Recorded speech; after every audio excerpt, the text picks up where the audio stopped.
मन हे तिच्या चरणाशी येण्यासाठी धावलेलं आहे. म्हणून आधी मन, सूक्ष्म, स्थूल आणि कारण या तीनही देहांचा विचार केला तर आधी सूक्ष्म मनामध्ये जाणीव जागृती झाली की मंदिरामध्ये जाऊया.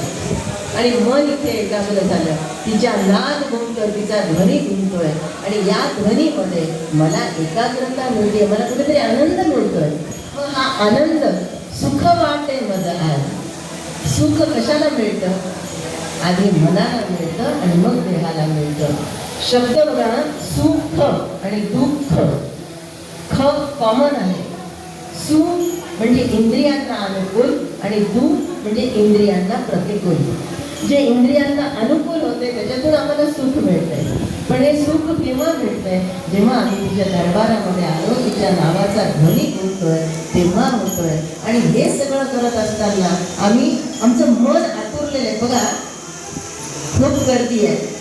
आम्हाला 100 लोक भेटू द्या, 1000 लोक भेटू द्या, नाही एखाद्याने आम्हाला करोडोची लॉटरी लागली म्हणून सांगू द्या, पण इथे येऊन जर तिचा चेहरा नाही दिसला तर आम्हाला करोडोच्या लॉटरीमध्ये इंटरेस्ट मिळणार आहे का?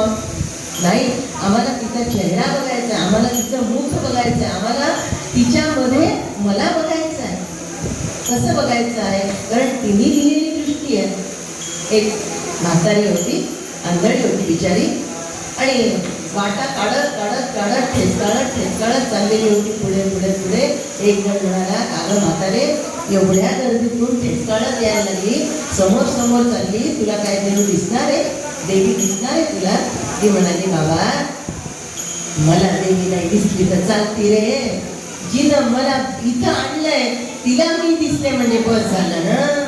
माईला आपलं लेकरू दिसलं की तिला पाना फुटतो रे, बाकी काही नसतंय. मला काय देवीला बघायचंय. आणि हेच खरं तत्व आहे.